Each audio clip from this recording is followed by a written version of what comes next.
Buenas tardes. Vamos a dar inicio a nuestra cuarta jornada del ciclo de análisis La propuesta de nueva Constitución que está organizando la Facultad de Derecho y la Escuela de Derecho de la Universidad de Valparaíso. El día de hoy nos encontramos en el aula magna de la Escuela de Derecho en formato presencial, pero ustedes nos están escuchando también a través de la radio Valentín Letelier de la Universidad de Valparaíso en el 90.3 FM. Y también nos pueden escuchar a través de la señal online a través de www.rbl.cl. El día de hoy, la cuarta sesión, el tema a tratar será sistemas de justicia. Para ello contamos con interesantes invitados que analizarán los puntos a proposición. ¿Apruebo o rechazo? Ese es el dilema, esa es la pregunta que chilenas, chilenos, extranjeras y extranjeros con derecho a sufragio vamos a responder en la Cámara Secreta el día 4 de septiembre.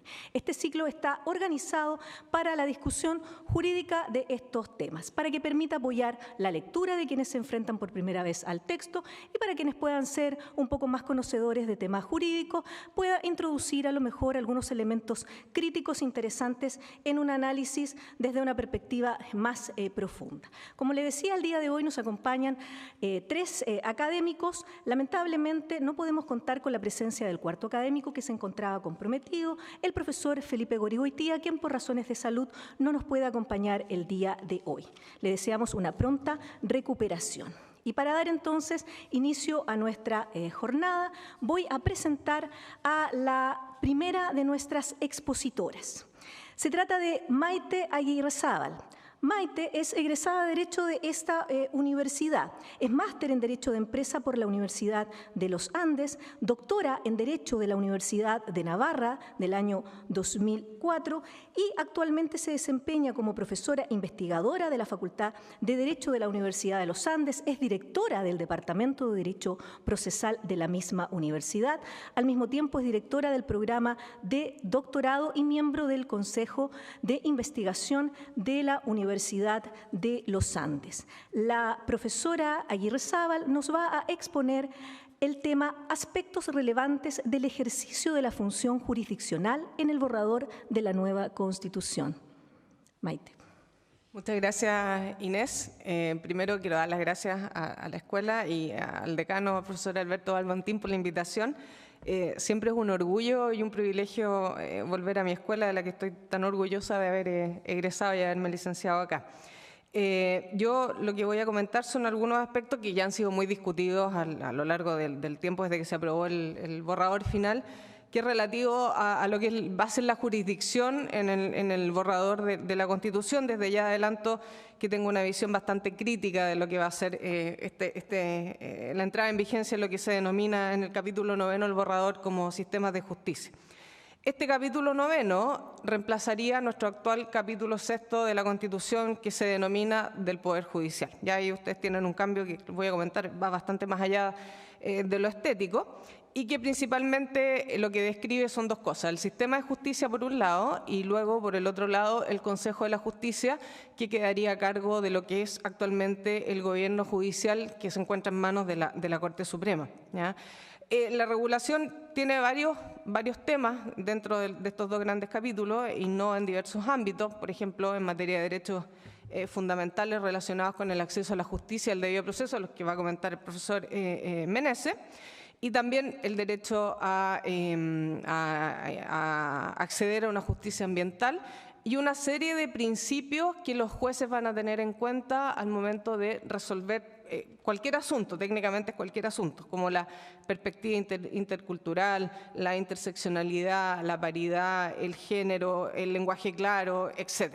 ¿Ya? Entonces ahí se incorporan varias novedades desde ese punto de vista. Y tal vez lo más relevante del capítulo es el reconocimiento que se hace a los sistemas jurídicos de los pueblos y naciones indígenas, que tal vez es uno de los grandes temas más discutidos, especialmente a partir de hoy, ¿verdad?, con lo que ha pasado con Yaitul. Y, por supuesto, la introducción de este Consejo de la Justicia, que también ha generado bastante polémica desde el punto de vista de las amplias facultades que tiene y de el eventual riesgo, incluso tal vez no tan eventual riesgo, de que efectivamente terminemos politizando más al Poder Judicial. Entonces, lo primero que hay que señalar es que el borrador introduce una definición nueva de lo que tenemos que entender por jurisdicción. ¿Ya? Nosotros todos hemos aprendido, y los que enseñamos también explicamos que la jurisdicción, según lo define el artículo 76, es la facultad de conocer, juzgar y hacer ejecutar los juzgados, y es una definición bastante limpia y bastante clara. ¿Ya? No hay mucho que decir ahí. Y no hay ninguna duda además que hoy día la jurisdicción corresponde a un órgano del Estado en virtud de la prescripción del derecho a la autodefensa, ¿verdad? Bueno, el artículo, el borrador de la Constitución la define hoy día como una función pública que se ejerce en nombre de los pueblos. ¿Ya? Entonces uno piensa, bueno, ¿de qué pueblo estamos hablando? Pues uno podría pensar de los pueblos indígenas, de los chilenos, de los indígenas, queda bastante abierto, digamos, el concepto de qué se va a hacer. Además, es muy raro introducir una función jurisdiccional que se ejerce en nombre de, digamos. O sea, todos sabemos que la función jurisdiccional es un poder del Estado porque tiene por objeto garantizar la paz, de alguna manera, que no estemos todos peleados, no estemos todos matando, ¿no? Esa es la idea de que exista una jurisdicción y que el Estado tenga el monopolio de la jurisdicción. Entonces, ya introducir una especie de representación abstracta en nombre de los pueblos, ya a mí me parece que es un poco extraño y hasta peligroso. ¿Ya? Luego, el segundo aspecto interesante de la definición de jurisdicción es que le incorpora el debido proceso al concepto de jurisdicción. Dice que la jurisdicción se ejercerá mediante un debido proceso, como les digo, el profesor Meneses ya va a explicar con mayor detalle eso. Y luego dice los conflictos de relevancia jurídica conforme a la Constitución y las leyes y los tratados internacionales sobre derechos humanos. ¿Ya? O sea, además un borrador que a lo largo de todo el texto, como ustedes podrán haberlo visto, introduce o le da legitimidad hasta ahora discutida a los tratados internacionales respecto a cuál es el nivel de jerarquía que tienen en relación con los textos nacionales. Pero además señala a la definición de jurisdicción que entrega el borrador, hay que agregar los elementos que entrega el artículo 322, ¿ya? En virtud del cual se establece que la función jurisdiccional se define en su estructura, integración y procedimientos conforme a los principios de plurinacionalidad, pluralismo jurídico e interculturalidad. ¿Ya? Entonces uno piensa, bueno, pasamos de un concepto o de una descripción bastante limpia a la introducción de una definición de jurisdicción bastante subjetiva, ¿ya? Porque estos son todos criterios que o están algo en desarrollo. Nosotros sabemos ya que el Poder Judicial ha desarrollado algunas cuestiones en materia de género, por ejemplo, lo que es perspectiva de género, pero que en definitiva son criterios bien subjetivos que podrían terminar introduciendo sesgos en la decisión jurisdiccional, ¿ya? Entonces eso ya, por un lado, podría afectar perfectamente o la imparcialidad del juzgador o poner en riesgo la independencia de los tribunales, si consideramos que además esto luego puede ser evaluado por el Consejo de la Justicia con el sistema de elección, ¿ya? Ahora, hay una cuestión importante, es un detalle, pero a mí me llamó la atención, que es el hecho de que deja fuera de lo que es concepto de jurisdicción todo lo que es acto judicial no contencioso, ¿ya? O sea, la jurisdicción voluntaria y la jurisdicción no contenciosa no está reconocida hoy día en esta constitucionalización del nuevo concepto de jurisdicción. Y lo otro que tampoco hace es radicar, indudablemente, la función jurisdiccional en los tribunales de justicia, como sí lo hace actualmente nuestra Constitución, ¿verdad? Y nosotros podríamos discutir que hoy día hay órganos que ejercen jurisdicción sin ser tribunales, todos lo sabemos, pero aquí ya nos pasamos a otro tema, que es el pluralismo jurídico, ¿verdad? Que es otro de los grandes criterios que se ha discutido en este tiempo, y el pluralismo jurídico va de la mano con todos los pluralismos que reconoce el borrador, ¿verdad? Partiendo por la definición del artículo 1, que dice que Chile es un Estado social y democrático, plurinacional, intercultural, regional y ecológico. ¿Ya? O sea, es harto adjetivo, digamos, para cosas que deberían tener una certeza. En este sentido, entonces, se les reconoce función jurisdiccional a los tribunales, a los jueces y jueces, como dice la Constitución, y a los sistemas de justicia indígena, ¿ya? ¿A qué sistemas indígenas? A los que señala la Constitución, que son 12, ¿ya? Pero además agrega la Constitución a los que reconozca la ley, ¿ya? O sea, además de los 12 que están en la Constitución, si la ley luego reconoce otros sistemas indígenas, vamos a tener que estar también a esos sistemas indígenas. Lo que me hace a mí pensar, bueno, ¿por qué va a haber sistemas indígenas reconocidos en la Constitución y luego otros sistemas indígenas reconocidos en la ley? Uno podría pensar que hay sistemas indígenas con mayor jerarquía y sistemas indígenas con menor jerarquía, ¿verdad? Porque así funciona el sistema normativo. Entonces, a uno ese tipo de cosas le llama la atención. Yo me imagino que esto quedó, por si acaso después existían otros sistemas indígenas que no se conocían al momento de redactar el borrador, bueno, que pudieran ser reconocidos por ley, ¿ya? Ahora, en relación con la plurinacionalidad y el pluralismo jurídico que nos lleva entonces a tener sistemas paralelos, ¿ya? Paralelos. Esto es un verdadero cambio de paradigma, ¿verdad? Todos sabemos que esto abandona el sistema tradicional o único o de unidad de jurisdicción que hemos tenido hasta ahora, porque nos lleva a tener que determinar qué vamos a entender por derecho indígena. ¿Ya? Eso como primera cosa, ¿qué vamos a entender por derecho indígena? Porque hasta ahora la única fuente formal del derecho indígena, nosotros lo podemos ver con el convenio 169, la única fuente formal del convenio indígena, del derecho indígena hoy es la costumbre, ¿ya? No hay más que eso, ¿ya? Y entonces ahí nos genera un problema de control jurisdiccional de la costumbre. Ya ha pasado, ¿verdad? Pasó con la ley Pascua, que en definitiva se declaró la inconstitucionalidad de esta ley precisamente por ir en contra del derecho nacional. Algo que en principio con este borrador sería bastante discutible si podría coexistir incluso contra el derecho nacional. Otro problema que nos plantea el reconocimiento de los sistemas indígenas es bueno, ¿existe o no existe? ¿Ya? Porque yo he escuchado constitucionalistas muy relevantes de nuestro país decir que en realidad el derecho indígena actualmente no existe, ¿ya? Y que lo que uno espera es que los indígenas recuperen, los pueblos originarios recuperen sus tradiciones ancestrales y que esas tradiciones ancestrales logren hacer estos sistemas jurídicos indígenas. Entonces, lo que yo me planteo, y esto yo me lo planteo como abogado, porque nosotros podemos poner como académico, pero uno se tiene que plantear cuál va a ser la realidad de los abogados, ¿ya? ¿Con qué vamos a litigar? ¿Ya? Y entonces uno se plantea, bueno, si el derecho indígena no existe y debe desarrollarse para existir, ¿quién va a juzgar a los pueblos originarios mientras se desarrolla? ¿Ya? Porque perfectamente un abogado podría plantear, oye, a los miembros de los pueblos originarios no los puede juzgar nadie porque la Constitución dice que tienen que ser juzgados por su propia justicia. Pero esa justicia no existe. Bueno, vamos a tener que esperar que se desarrolle, ¿ya? Entonces, entre medio, ¿qué va a pasar? Vamos a quedar como en una situación de incertidumbre en relación con cuál va a ser la aplicación normativa que se les va a poder, mediante la cual se va a poder juzgar a estos pueblos originarios. Ahora, esto por supuesto que genera una serie de problemas desde el punto de vista de la igualdad procesal y la igualdad ante la ley, ¿ya? Por algo que estábamos conversando con el profesor Letelier antes, pero sobre la extensión de los límites de la jurisdicción indígena. La verdad que es otro tema que se ha discutido, si se va a aplicar para los delitos. Estábamos conversando, nos estábamos riendo qué pasaría con Yaitul el 5 de septiembre, ¿verdad?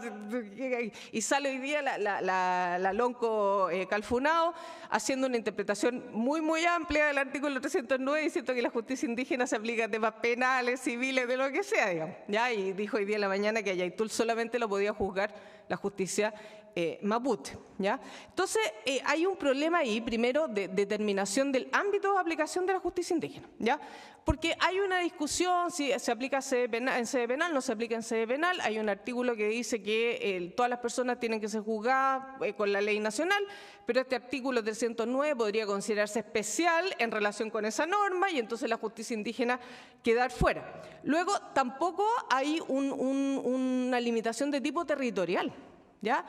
Ustedes ven que hoy día sale la Lonco diciendo que hay que devolverle del Biobío al sur, salió otro diciendo que había del norte hasta Ñuñoa, entonces uno no entiende, bueno, ¿cuál es la obligación territorial que va a tener esto? ¿Por qué? Porque en otros países que se han acogido sistemas parciales de justicia indígena, los pueblos originarios están localizados en determinados territorios, ¿ya? Entonces es más fácil determinar cuál va a ser el ámbito de aplicación territorial que va a tener ese sistema, a diferencia de lo que sucede con nosotros, que por supuesto los pueblos originarios, como buen chilito, están diseminados por todas partes, ¿ya? Entonces eso es un problema también. Y el otro problema que también se ha planteado mucho es el fuero, ¿no? O sea, bueno, ¿a quién va a juzgar la justicia indígena? ¿Va a juzgar solamente a los indígenas? ¿Va a juzgar a los chilenos que tengan problemas con los indígenas? ¿Va a poder juzgar a los chilenos? Y lo otro que se plantea es la voluntariedad del sistema, ¿ya? La Comisión de Venecia, cuando estuvo informando acá en Chile, dijo, oye, esta cuestión tiene que ser voluntaria, o sea, tiene que haber una posibilidad de elegir si yo quiero que me juzgue la justicia nacional ordinaria o que me juzgue la justicia indígena. Nada de esto quedó, ya nada de esto quedó, y por supuesto que esto se presta para problemas de interpretación, ¿ya? Y donde hay problemas de interpretación va a haber litigiosidad. ¿Ya? Entonces uno se lo plantea como abogado, y yo lo que veo aquí es que vamos a tener el conflicto eterno de aplicación normativa y de procedimiento que en definitiva todo va a terminar en el sistema de justicia, decidiéndose por el sistema de justicia. El otro problema que se produce en relación con la jurisdicción indígena es el control, ¿ya? Porque no hay control en realidad, desde dos puntos de vista. Por un lado, se dice que la Corte Suprema va a tener un rol unificador, ¿ya? Y por ese lado se dice, no, es que existe unidad de jurisdicción porque todo va a terminar en la Corte Suprema. Pero ahí nosotros tenemos que plantearnos dos cosas en relación con el rol que va a tener la Corte Suprema. Primero, ¿cuál va a ser el agravio del recurso para llegar a la Corte Suprema? Porque el único límite que va a tener la jurisdicción indígena es el respeto por los derechos fundamentales. ¿Ya? Ese es el único límite que está en el borrador. Y uno dice, bueno, ¿cómo configuro el recurso para llegar de alguna manera a que la Corte Suprema conozca con este límite que es bastante amplio, ¿no? Porque es un límite contenido en tratados internacionales y en el borrador que asume los derechos contenidos en tratados internacionales. Entonces, por un lado, hoy los abogados vamos a tener un problema para configurar el recurso. El otro problema se plantea en la misma Corte Suprema. ¿Por qué? Porque se dice que estos recursos van a ser conocidos por una sala especializada, en donde además va a haber un consejo asesor. ¿Ya? Pero ¿cuál es el problema que se produce? Si la Corte Suprema no conoce el derecho indígena, porque como les comentaba, este es un derecho que va a estar en desarrollo, ¿cómo vamos a llegar a resoluciones ciertas? ¿Cómo vamos a llegar a unificar la jurisprudencia si el derecho no está establecido con antelación a la solución del conflicto? ¿Ya? Entonces ahí ustedes tienen un problema de legalidad bastante serio. Yo no creo que el límite que se puso al rol unificador de la Corte Suprema sea suficiente para lograr que nos podamos mover en aspectos de igualdad procesal y de igualdad legal. ¿Ya? Yo creo que esto realmente infringe lo que podría ser considerado hoy día el principio de igualdad ante la ley. La molesto. Estamos en el tiempo para que ahí vaya con las Ya, yo tenía... Porque yo creo que sobre el tema que propuso, no sé por qué creo, pero que en las preguntas lo vamos a volver a ver. Y no me puedo tomar el tiempo el profesor Coricoitia, ¿no? Bueno, no, yo solamente, para terminar, después podemos conversar más temas en la conversación, pero yo lo que me planteo con el sistema que está hoy día consagrando el borrador de la Constitución es que más que la solución pacífica de conflictos, a pesar de que la Constitución, el borrador consagra los medios alternativos de conflictos como forma, digamos, principal de solución, yo creo que se nos viene un aumento importante en la litigiosidad por una parte, porque al final todo esto va a depender de interpretaciones ambiguas o menos ambiguas, y por otro lado vamos a tener serios problemas con la independencia judicial y con la igualdad ante la ley. Muchas gracias. Muchas gracias. Esa ha sido la presentación de la profesora Maite Aguirrezábal, quien nos ha expuesto sobre los aspectos relevantes del ejercicio de la función jurisdiccional en el borrador de nueva Constitución. Recordamos que nos encontramos en el ciclo de análisis La propuesta de la nueva Constitución, en nuestra cuarta sesión Sistemas Judiciales, y nos están escuchando a través de el 90.3 de la radio FM, Radio Valentín Letelier, y también nos pueden escuchar en la señal en vivo de la radio en www.rbl.cl, y además estamos presencial en el aula magna de la Escuela de Derecho. A continuación vamos a presentar a nuestro segundo invitado. Se trata del profesor Claudio Meneses Pacheco. El profesor Claudio Meneses es licenciado en Ciencias Jurídicas de la Universidad Adolfo Ibáñez, es magíster en Derecho Público de la Universidad de los Andes y también doctor en Derecho de la Universidad de los Andes. Es profesor invitado en diversos programas de magíster, cuenta con diversas publicaciones y además es profesor de la Escuela de Derecho de la Universidad de Valparaíso. El profesor Claudio Meneses nos hablará sobre la garantía de tutela judicial en la propuesta de nueva Constitución. Bien, ¿se escucha? Buenas tardes. Gracias, decano, por invitarme a este coloquio. Es difícil hablar de este tema en el momento que vivimos y a puertas de un plebiscito que nos ha dividido bastante como país. A mí me parece que en un lugar como este, con el cariño que le tenemos a esta Escuela de Derecho, lo que debe primar en un conversatorio como este es pensar, ¿ya? Y esa es la invitación que quiero hacer al auditorio y a los que nos escuchan en otros lugares a que pensemos, en este caso, desde el derecho procesal sobre esta propuesta de Constitución. Y en esa invitación a pensar sobre problemas asociados al derecho procesal, me voy a referir brevemente a esta garantía tan relevante para un Estado de Derecho como es la tutela judicial, con un propósito que es encontrar bondades en la propuesta, en el texto.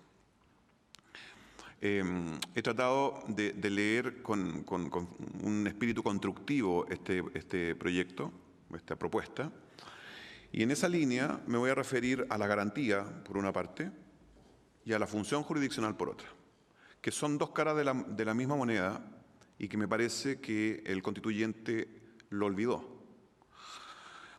En cuanto a garantía, hay una norma, me quedo con uno de los números del artículo 108 porque después empieza a proliferar conceptos, que es muy típico de este proyecto, mucho concepto, y confunde, lo dijo muy bien Maite recién, que hay mucha noción y entonces uno empieza a perderse. Pero si yo me quedo con el número 1 del artículo 108, tenemos un reconocimiento potente de una garantía fundamental, que es la garantía de tutela judicial, que en el fondo es el derecho que tenemos todas las personas para acudir a un tribunal y solicitar al tribunal respuesta frente a una situación atentatoria contra los derechos que poseemos. En ese sentido, entonces, la garantía de tutela judicial nos permite concebir al órgano jurisdiccional, al Tribunal de Justicia, como el garante de nuestros derechos. Y cuando nosotros esto lo tomamos en serio, nos estamos encontrando con un elemento fundamental para la vida en sociedad, que es saber dónde ir a buscar esa tutela cuando estamos urgidos con nuestros derechos. Bueno, este 108.1 da en el clavo y por primera vez reconoce el derecho a la tutela judicial en nuestro ordenamiento, porque esto no existía. La Constitución del 80 no lo contempla, las constituciones anteriores, 25 y 33 tampoco, no es una norma, no es una garantía de esos tiempos. Lo podemos extraer de los tratados internacionales sin duda, por ejemplo, cuando los tratados internacionales sobre derechos humanos nos dicen que tenemos derecho a ser oído por un tribunal, pero esto es explícito. Entonces acá tenemos un aspecto favorable de esta propuesta, puesto que por vez primera aparece en nuestra vida, en una propuesta constitucional, expresamente y de la siguiente manera. Dice que toda persona tiene derecho al pleno acceso a la justicia, es decir, sin trabas, directo. El tribunal no puede colocar trabas. Tenemos derecho entonces a tocar el timbre del tribunal y que nos abra la puerta de inmediato. Y a requerir de los tribunales de justicia una tutela efectiva de sus derechos e intereses legítimos de manera oportuna y eficaz. Dejémoslo hasta ahí, porque después vienen los múltiples conceptos que nos enredan un poco. Si lo cortamos ahí, la norma nos está diciendo todas las personas tenemos derecho a un pleno acceso a la justicia y a una debida y oportuna tutela de nuestros derechos y la podemos requerir del tribunal. Bien, ahí vamos bien. Eso me parece fundamental, insisto, no me meto en el resto de los números porque se nos puede oscurecer un poco el panorama, pero ahí tenemos la primera parte del derecho a la tutela judicial. El problema es que para que este derecho tenga fuerza, es indispensable que el correlato, que es la regulación de la potestad, es decir, la cara perteneciente al Estado, no a la persona, sea concordante con esta garantía, es decir, que la función jurisdiccional esté destinada precisamente a esto. Y a mí me parece que en esta propuesta eso no se logra, porque cuando la norma ahora ubicada dentro del capítulo sobre sistemas de justicia se refiere a la noción fundamental de la jurisdicción, que lo comentaba recién Maite, el artículo 307.1 olvida este punto, no lo menciona y vuelve al concepto antiguo, e incluso más, en mi parecer, creo yo, con un propósito de mejorarlo, en realidad lo desmejora. Porque nosotros, desde la Constitución del 1833, pasamos a la del 25 y la del 1980, tenemos que en general la jurisdicción se describe como una facultad de conocer y juzgar causas civiles y criminales, que es imperfecto, sin duda, pero ahí se radicaba esta noción. Mientras que esta norma la describe de la siguiente manera. La jurisdicción, dice, es una función pública que se ejerce en nombre de los pueblos, ya lo advertía Maite, y aquí viene nuestro tema, que consiste en conocer y juzgar, por medio del debido proceso, los conflictos de relevancia jurídica y hacer ejecutar lo resuelto. Si paramos ahí, la jurisdicción está dedicada a resolver conflictos. Y eso es una parte de la función jurisdiccional. Esto es lo que nuestros constituyentes anteriores, los legisladores anteriores, Constitución del 33, Constitución del 25, Ley sobre Organización de los Tribunales del 1875, Código Orgánico de Tribunales de la década 40, han denominado históricamente jurisdicción contenciosa, que es una jurisdicción que cumple una función represiva. Y esto no aborda en su totalidad el tema anterior, que es la tutela de derechos, que la tutela de derechos comprende una vasta cantidad de situaciones. Y dentro de la tutela de derechos aparece con mucha importancia la tutela preventiva. Esto es un reconocimiento a la jurisdicción en su vertiente represiva demasiado limitada. Si usamos terminología criolla, vendría a ser el reconocimiento de la jurisdicción contenciosa. Maite decía, se olvidan de la jurisdicción voluntaria. Agreguemos, se olvidan de la jurisdicción preventiva y se olvidan de la perspectiva tutelar de la jurisdicción. En esta norma aplicada así, no encontramos esta noción amplia que arranca de la tutela judicial y que no tiene el correlato a la hora de definir la potestad jurisdiccional. Y esto no es solamente un tema académico, esto no es solamente un problema semántico. Esto nos ha traído problemas concretos en la historia de nuestro derecho. Voy a mencionar dos y de ahí voy a abordar un tercer punto que me parece delicado. Durante mucho tiempo en nuestro país se dudó si es que acaso existía la llamada tutela procesal meramente declarativa. La posibilidad de ejercer acciones meramente declarativas con la finalidad de resolver situaciones de incertidumbre. ¿Debemos o no debemos un tributo? ¿Está prescrita o no está prescrita una acción? ¿Tenemos o no derecho de dominio? Cuestiones que hasta avanzado el siglo XX no estaba claro si se podía abordar a través de un proceso jurisdiccional porque no estaba el conflicto jurídico. Acá entonces nos encontramos con una directa referencia al conflicto de relevancia jurídica y nos preguntamos entonces si es que acaso esto está dejando atrás esta posibilidad de obtener tutelas preventivas a través de acciones meramente declarativas. Y esto no es menor, esto no es solamente un fetiche de los procesalistas. En la década 80, entre 70 y 80, hubo juicios muy duros destinados a obtener una declaración de mera certeza de la vigencia de partidos políticos. El famoso histórico juicio iniciado por quien fuera posteriormente presidente de la República, don Patricio Aylwin, pidiéndole a los tribunales que declarara vigente el Partido Demócrata Cristiano. Uno de los puntos que hizo el Consejo de Defensa del Estado es decir, esto no es jurisdiccional, pues no hay conflicto. ¿Cuál es el conflicto? Esto entonces, que hizo ruido y tensionó mucho nuestro sistema de justicia, fue resuelto después por interpretaciones doctrinales y jurisprudenciales que entienden que la tutela judicial es mucho más amplia. Y entonces aquí viene el punto que comentaba Maite, y me cuelgo de lo que ella dijo insistentemente. Este texto, al día de hoy, con todo lo que hemos vivido, por lo menos los últimos 30 años de desarrollo de la ciencia procesal, debería ser claro, preciso, y lo que hace es generar ambigüedad. Podríamos decir, no, es que a través de una interpretación podemos construir la solución.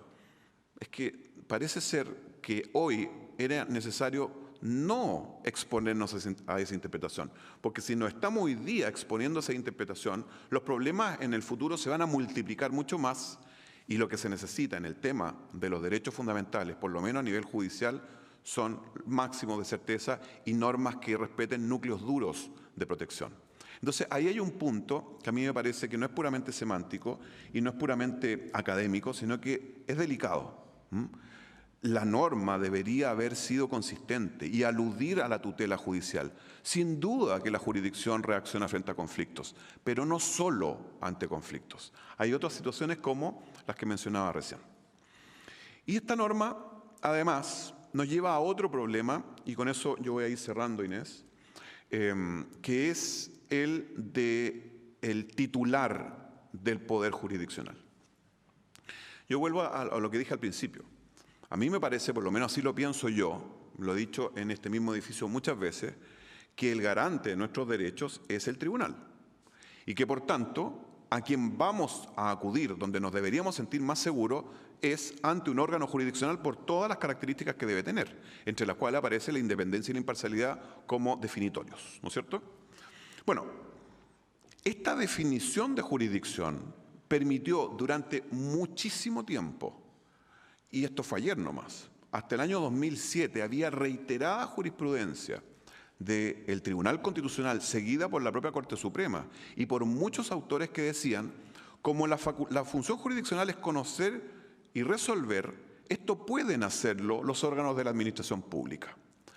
Y entonces, como lo relevante es la función y no el órgano, entonces un director regional de Servicio de Impuestos Internos, tenemos fallos hasta el año 2007 del Tribunal Constitucional que dice que es un tribunal.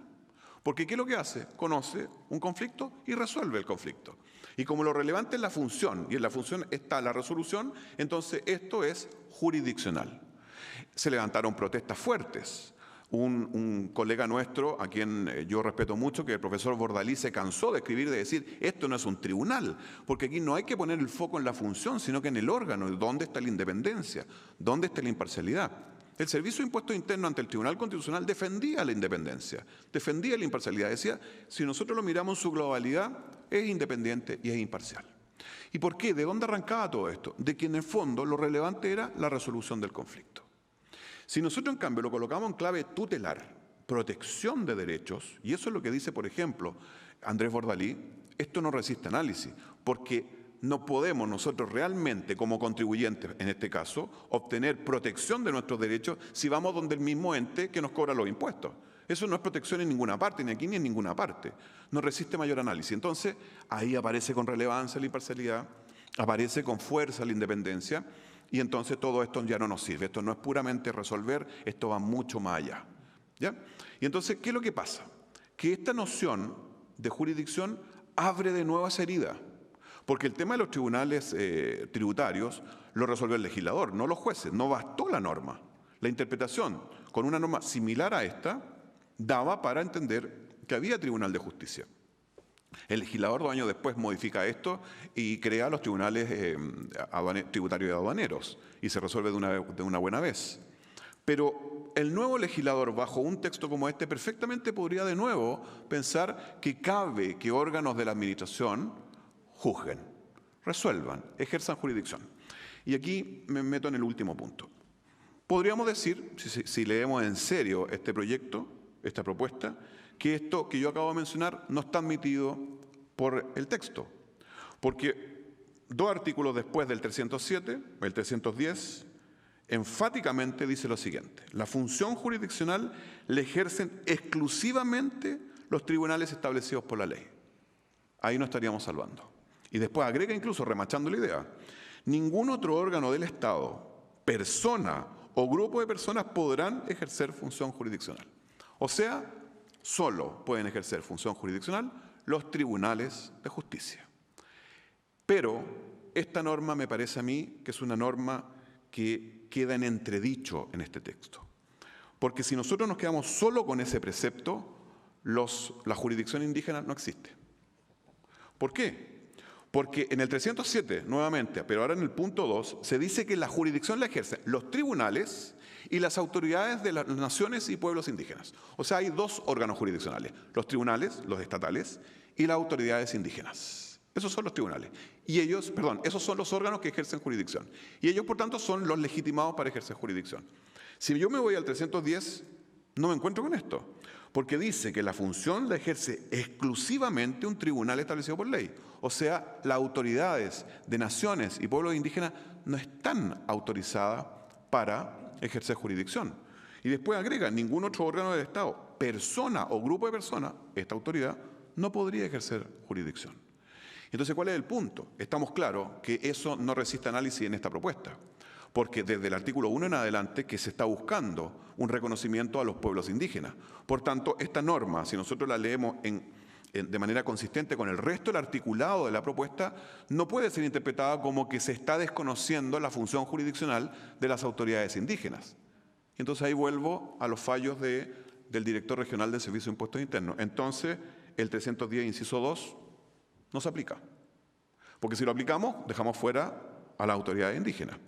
Y como eso no lo podemos hacer porque el texto no lo permite, porque es un principio de esta propuesta, entonces tenemos que dejar vigente el 307, número 2, que choca, en mi parecer, frontalmente con esa otra norma, y entonces esta regla de que la función jurisdiccional solo la ejercen los tribunales no está, y este precepto que dice que ningún otro órgano del Estado puede ejercer función jurisdiccional tampoco debería estar, por lo que acabo de indicar, y entonces de nuevo podríamos tener a autoridades administrativas ejerciendo funciones jurisdiccionales y reconocidas como Tribunal de Justicia. Y eso, por lo menos yo, no lo quiero ni en esta propuesta ni en ninguna otra, porque eso no es jurisdiccional.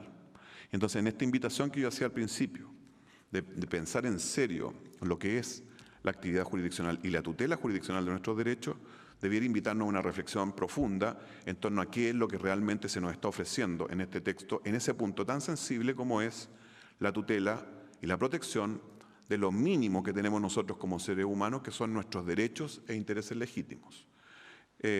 Bueno, vuelvo a agradecer y he terminado mi exposición. Muchas gracias. Muchas gracias, profesor Meneses. Acabamos entonces de escuchar la exposición del profesor Claudio Meneses sobre garantía de la tutela judicial en la propuesta de nueva Constitución. Nos están escuchando a través de la radio Valentín Letelier en el 97.3 FM y también en la señal online que la pueden encontrar en rbl.v.cl. Nos encontramos entonces en el ciclo de análisis de propuesta de la nueva Constitución en la cuarta sesión, hablando sobre sistemas de justicia. Vamos a presentar entonces ahora a nuestro tercer y último invitado. Nos acompaña también para exponer el día de hoy el profesor Enrique Letelier Loyola. El profesor Enrique Letelier es doctor en Derecho, mención Doctor Europeus de la Universidad de Salamanca, máster en docencia universitaria de la Universidad de Barcelona y licenciado en Ciencias Jurídicas de la Universidad de Valparaíso. Es profesor jornada completa de nuestra universidad, es vicepresidente suplente para Ecuador, Bolivia, Perú, Chile del Instituto Iberoamericano de Derecho Procesal, miembro del grupo de investigación reconocido IUDICIGUM, ¿sí? Grupo de Estudios Procesales de la Universidad de Salamanca y desde luego también miembro de la Red Chilena de Investigadores en Derecho Procesal. Tiene numerosas publicaciones y, como decíamos, actualmente es profesor de nuestra Casa de Estudios. Él va a exponer sobre propuestas sobre justicia penal en la propuesta de nueva Constitución. Profesor Letelier, 15 minutos para exponer. Todos han cumplido bien el tiempo. Gracias, Inés. Buenas tardes a todos y a todas, y saludo también a las personas que nos están escuchando por la radio Valentín Letelier, mi radio. Y quiero agradecer a la Facultad de Derecho por esta gentil invitación y estoy contento además de compartir mesa con una buena amiga, Maite Guerrezal, con un buen amigo, Claudio Meneses, y por supuesto con mi querida compañera de trabajo, Inés Robles. Bueno, y los temas que ellos han propuesto, me encantaría poder que pudiésemos conversar, pero la dinámica va a ser otra por ahora. Yo me pliego a algo que planteó Claudio en el sentido que trato de tener una lectura constructiva del texto de la propuesta, y aunque tengo una lectura bastante incluso esperanzada del texto, eso no impide que uno no tenga una visión acrítica. Yo creo que esa es la función importante de estos espacios, tener visiones que podamos criticar, ¿no? Y yo voy a centrar mi análisis, que va a ser en realidad un vuelo rasante, en algo ya más preciso, que es la propuesta en materia de justicia penal. Yo hubiese querido tal vez titular esto como innovaciones en materia de justicia penal, pero pienso que en realidad no hay grandes innovaciones, lo que no es negativo de por sí, puesto que, claro, nuestro sistema de justicia penal es relativamente joven, es un sistema a nivel legal de, digamos, un sustento dogmático y también tutelar de derechos fundamentales bien reconocido. En consecuencia, tal vez no había que introducir demasiadas innovaciones. Sin embargo, yo seleccioné 6 puntitos, o sea, voy a tener que, el tiempo voy a tener que, utilizarlo bien, que me parece interesantes de plantear por lo menos la cuestión de un futuro análisis, ¿no?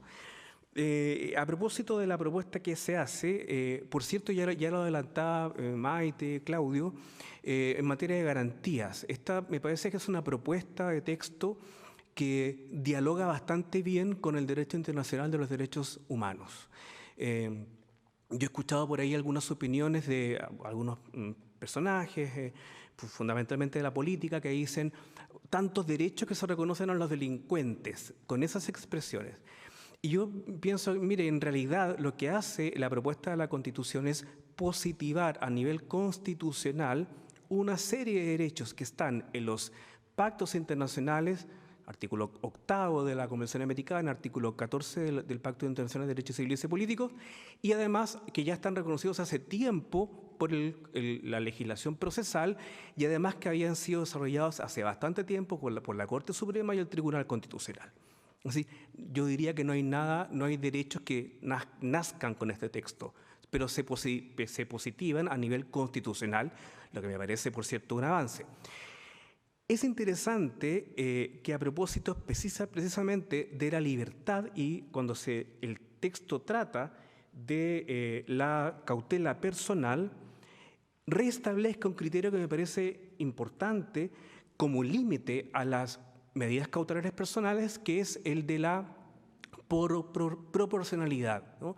Que es un estándar que ha sido desarrollado con bastante fruición por la Corte Interamericana en su jurisprudencia. Entonces yo creo que lo que hace acá el texto es reconocer la convencionalidad tanto de la perspectiva de la res interpretata como de la res judicata, e introducir estos criterios nos sirven para aplicar en nuestra litigación, y eso es súper importante, criterios que han sido pergeñados por la Corte Interamericana en fallos importantes, por ejemplo, como Pollo Rivera, ¿no? Contra Perú, donde se hace una distinción interesante entre los requisitos de la perspectiva legal o procedimental para la prisión preventiva o bien el análisis de proporcionalidad que deben hacer los jueces a la hora de imponer esta medida cautelar. Fíjense, y yo lo digo con una intención, el límite de la proporcionalidad fue eliminado por el legislador del artículo 141 del Código Procesal Penal, como si con eso ese límite fuera a desaparecer. Y la verdad es que está en el ADN de la prisión preventiva. Así que me parece que es interesante ese aporte que hace el texto de la Constitución y va a generar todo un debate que espero que los abogados y las abogadas lo aprovechen. Otro tema que creo que es interesante en materia de justicia penal y que se refiere a las atribuciones del Ministerio Público, donde pareciera ser que intenta levantar esta barrera del sistema de las acciones penales, ¿no? Ustedes saben que en materia de acción penal existe una acción penal pública previa instancia de algunos órganos de la administración que deben ejercer querella o denuncia para poder perseguir penalmente. Bueno, el artículo 365, número 3, señala que el Ministerio Público podrá igualmente investigar algunos delitos a pesar de que estos órganos de la administración tengan estas facultades para querellarse, siempre y cuando se trata de delitos que atenten contra el patrimonio fiscal, etcétera, etcétera. Entonces, en estos casos, por ejemplo, va a haber que preguntarse qué va a pasar con estas pugnas que han existido entre el Ministerio Público y, por ejemplo, el Servicio de Impuestos Internos, cuando este último ha dejado de ejercer acción o presentar denuncia a propósito de casos tan importantes que hemos conocido, por ejemplo, sobre el financiamiento ilegal de la política. Entonces, en este caso creo que se levanta una barrera importante. Ahora, el tema está, y esa es una pregunta antiquísima para el proceso penal, es que, bueno, se nos abre una puerta para investigar a los poderosos. Por tanto, el Ministerio Público, entonces, toma las riendas, o debería tomar las riendas para realizar investigaciones íntegras y completas y eficientes respecto de temas tan importantes como, por ejemplo, el financiamiento ilegal de la política. Tercer tema, la posición de la víctima. la posición de la víctima. En este sentido, pienso que el proyecto es bastante conservador, porque no innova con relación a la disposición de la Constitución vigente. Señala en el artículo 365, número 5, que la víctima podrá ejercer igualmente la acción penal. O sea, mantiene el texto prácticamente de forma idéntica a como está en la Constitución vigente. Bueno, pienso que esto no podría generar igualmente una serie de controversias porque sigue utilizando esta noción de acción que es tan ajena al proceso penal. Y se la otorga a la víctima, ¿no? Ejercer igualmente la acción penal, cuando en realidad hay bastantes argumentos para decir que lo que la víctima ejerce es un derecho de participación en el proceso penal y no propiamente una acción procesal. A mí me habría parecido interesante que la Constitución reconociera como derecho autónomo el derecho de la víctima a la reparación, como un derecho autónomo al ejercicio de la acción. Y esto puede tener una importancia práctica, puesto que son frecuentes en los ingresos en el Tribunal Constitucional de las inaplicabilidades de una norma del Código Procesal Penal, en los casos en que el Ministerio Público no ha formalizado la investigación y el querellante quiere forzarla. En ese caso se ha presentado el problema de, bueno, ¿qué quiere decir esto que la Constitución reconozca el derecho de accionar? Me parece que eso va a seguir generando problemas y creo que hay un debe ahí en cuanto a la reparación. Bueno, me meto en otros puntitos más, porque todavía estoy dentro del tiempo. Fíjense que hay a propósito de las garantías procesales, hay una que me parece fundamental, y eso era un debe, que es el derecho a la motivación, es decir, que las sentencias siempre deben ser fundadas. Esto que nos parece una perogrullada, vaya que es una enorme garantía y un avance. La sentencia debe ser fundada. Y además se reconoce que el sistema debe reconocer el derecho a un recurso adecuado y efectivo. Recurso adecuado y efectivo. Bueno, los colegas sabrán que el tema recurso me gusta. Claro, es que al decir recurso adecuado y efectivo nos conecta con toda la ingente jurisprudencia de la Corte Interamericana que ha desarrollado el derecho al recurso. Entonces, un recurso adecuado será, bueno, el sistema debe garantizar un recurso que sea capaz de remover los agravios. Y además un recurso efectivo, el sistema debe reconocer un recurso, un sistema recursivo que sea capaz de revisar con suficiencia,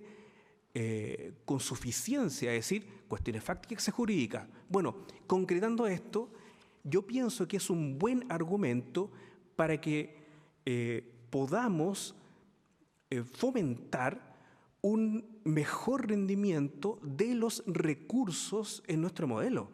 Y en materia penal, bueno, ya sabrán que hay siempre una discusión de cuál es el rendimiento del recurso de nulidad a propósito, por ejemplo, de la valoración de la prueba o a propósito de un tema tan importante como el cumplimiento del estándar probatorio para la condena. Es decir, nos lleva al cuestionamiento sobre el rendimiento del recurso de nulidad.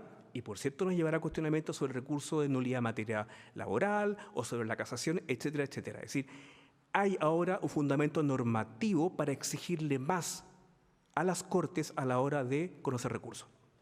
Quinto tema. Se introduce, esto sí que es una modificación importante, en el artículo 318, tengo que confesar que no veo muy bien con la luz, pero en el artículo 318 se introduce como una especie de limitación que el Estado de Chile debe cumplir las sentencias que emanen de tribunales internacionales sobre derechos humanos, aun cuando sean contrarias a sentencias que se hayan dictado por el ordenamiento interno. Es decir, en otras palabras, estamos diciendo que si se dicta contra el Estado de Chile una sentencia por un tribunal internacional en materia de derechos humanos y esta es contraria a una sentencia interna que tiene atributo de cosa juzgada, debe cumplirse igualmente la sentencia internacional. Bueno, esto nos abre una puerta interesantísima al problema sobre la relativización de la cosa juzgada en asuntos penales. Hay un proyecto de investigación súper interesante que realiza una colega de Maite, que es la profesora Priscila Machado, y buena amiga también, sobre este tema, ¿no?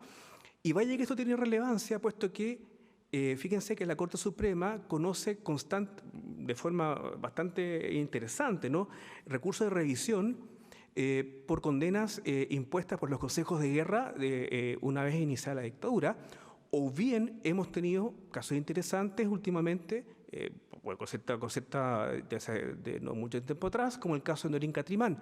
Entonces, fíjense que esto va a obligar, pienso yo, a modificar las causales del recurso de revisión del Código de Procedimiento Penal y del procedimiento de revisión del Código Procesal Penal para agregar algo que se viene reclamando hace tiempo, que debe ser causal de revisión las condenas impuestas por el sistema internacional de justicia, cortes internacionales.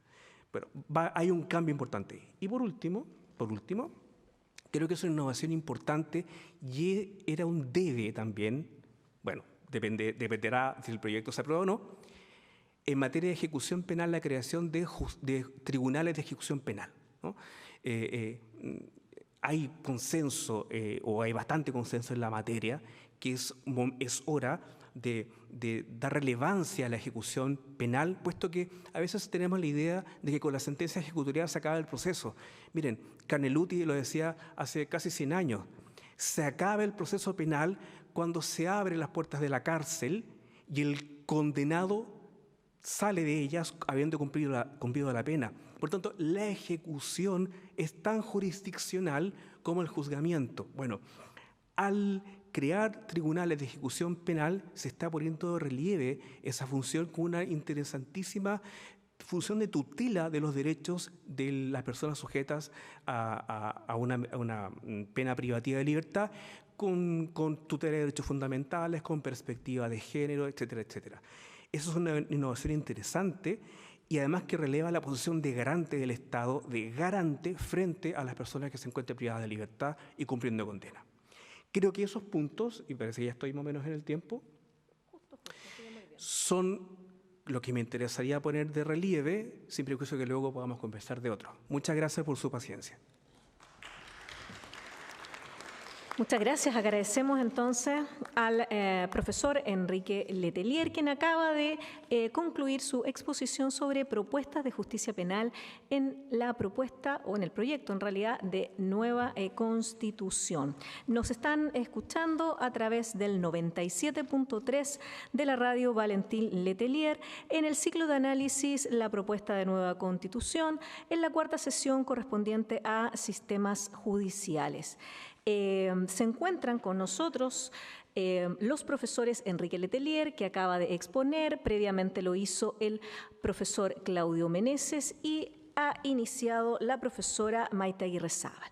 Concluyeron las exposiciones y por tanto ahora pasamos a la ronda de preguntas. Inicialmente le vamos a comentar que la idea es que nuestros asistentes acá presentes en el aula magna de la Escuela de Derecho puedan realizar 3 o 4 preguntas y luego esas 3 o 4 preguntas las transmitimos para que ustedes la puedan contestar. A lo mejor hay algunas que van dirigidas directamente a alguno de nuestros expositores o a lo mejor habrá alguna abierta en que les interese la opinión de todos ustedes. Luego de concluidas esas respuestas al primer ciclo de preguntas, tenemos un segundo ciclo de preguntas. En el aula magna se encuentran en este minuto nuestros promotores estudiantes de la Universidad de Valparaíso, a quienes agradecemos su participación durante todo este ciclo, quienes están pasando el micrófono para quienes van a hacer preguntas y que le pedimos a quienes las quieran hacer que levanten la mano para que podamos indicar a quién acercamos el micrófono. ¿Alguien se anima con alguna pregunta? Adelante, tenemos una pregunta. Buenas tardes, muchas gracias por las exposiciones, muy interesante. Mi pregunta dice relación con si afecta la imparcialidad del órgano jurisdiccional el decir la propuesta de nueva Constitución que la justicia, por ejemplo, debe ejercerse bajo un enfoque interseccional o, por ejemplo, también que se debe resolver con perspectiva de género. Esa es mi pregunta. Muchas gracias. ¿Tenemos alguna otra pregunta que le quieran formular a nuestros expositores? Al ladito tienen otra pregunta, por el otro lado te van a pasar el micrófono. Buenas tardes a todas y todos los presentes. Mis dudas principalmente son dos. Mi primera duda va dirigida hacia la primera profesora expositora y particularmente sobre que ella ha establecido de que el sistema indígena corresponde a un sistema paralelo. Sin embargo, existen otras posturas como la del profesor de esta universidad, como el profesor Cristian Viera, el cual, y cito textual, él dispone de que la palabra no es un sistema paralelo, de que es un sistema complementario, que convive con el Sistema Nacional de Justicia. Y lo que estamos trabajando es cómo se resuelve quien tiene la última palabra en la materia, la que yo identifico con la Corte Suprema. Lo que habrá que generar es un enfoque con clara perspectiva plurinacional.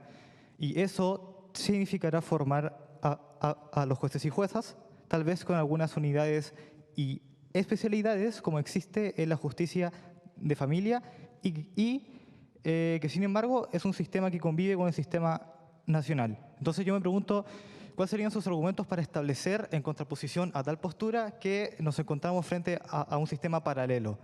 Y mi segunda duda va hacia el profesor Enrique Letelier sobre un tema recursivo del reemplazo del recurso de protección con la acción de tutela. La nueva acción de tutela establece que en vez de las Cortes de apelaciones, son los tribunales de instancia que van a determinar la ley los que conozcan de tal acción y que además esta acción se va a tramitar en un procedimiento sumario.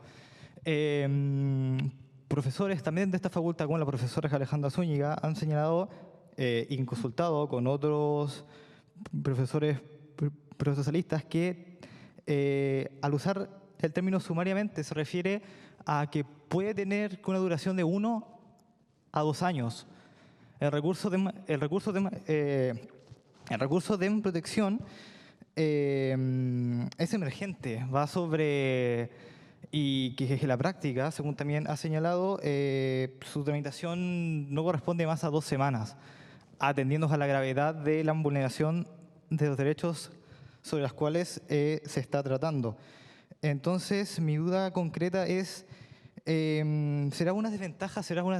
¿Cuál será la proyección del cambio, principalmente sobre los tribunales de instancia y que la acción se tramitará sumariamente? Muchas gracias.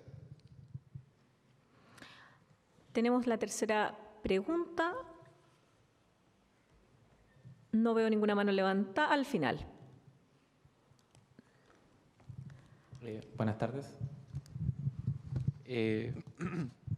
Muchas gracias por la exposición, esto muy interesante, la verdad.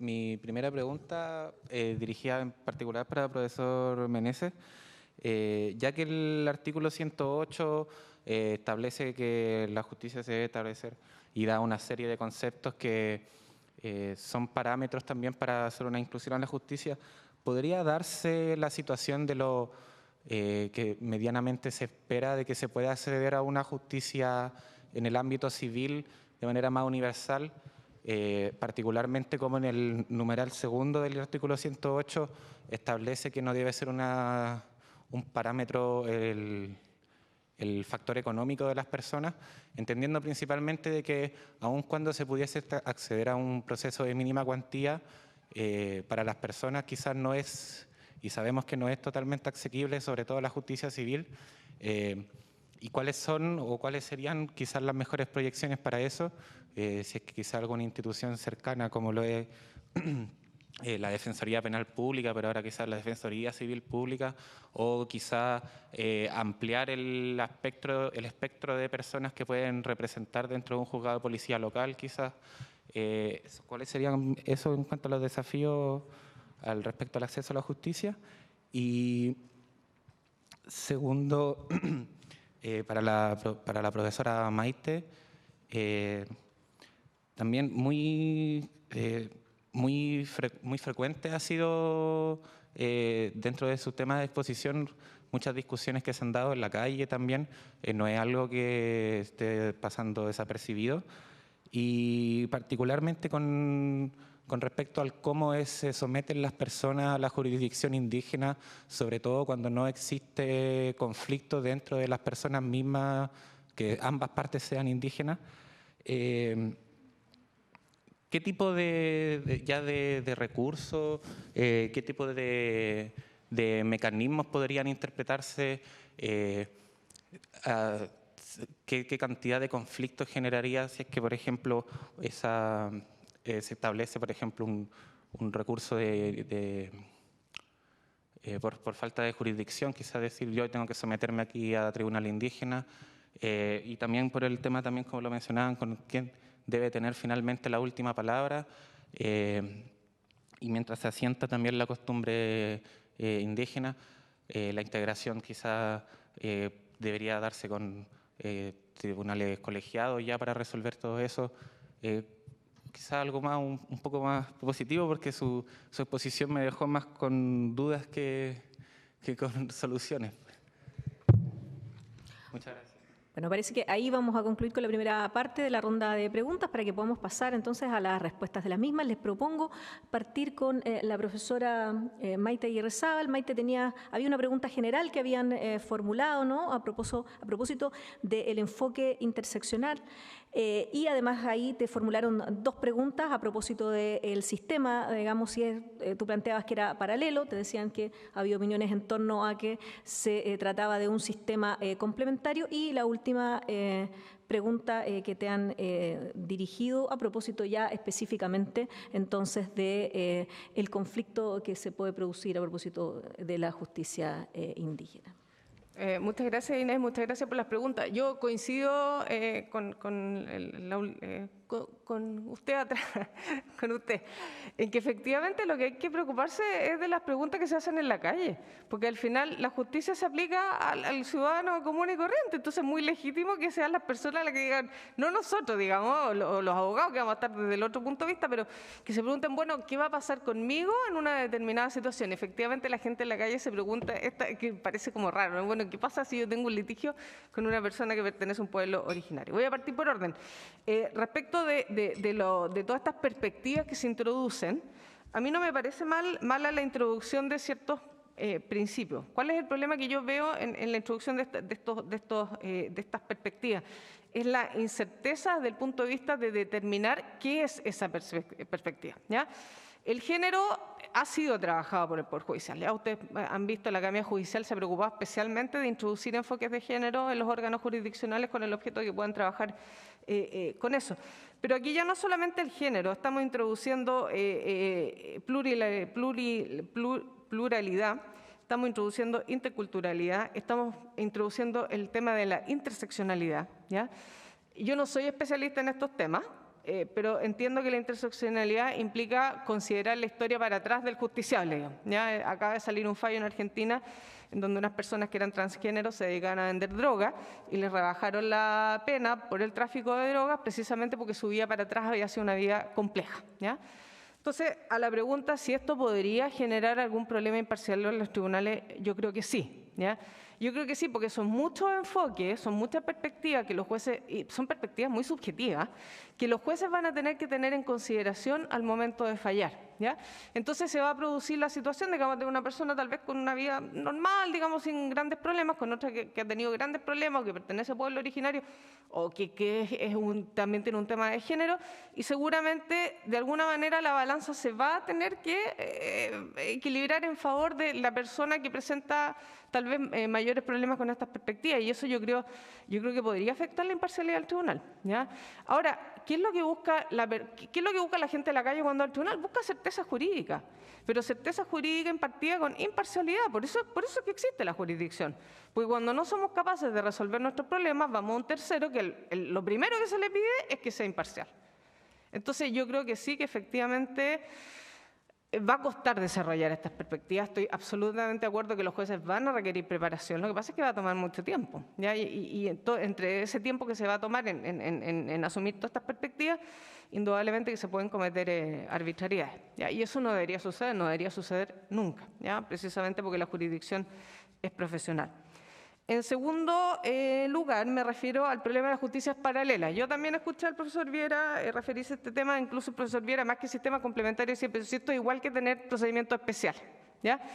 Y eso no es efectivo. ¿Ya? Yo en ese sentido no estoy de acuerdo con lo que piensa Cristian por por una cuestión de texto. ¿Ya? Vamos al texto, si esto no solamente se mueve en el ámbito dogmático, esto es texto. ¿Ya?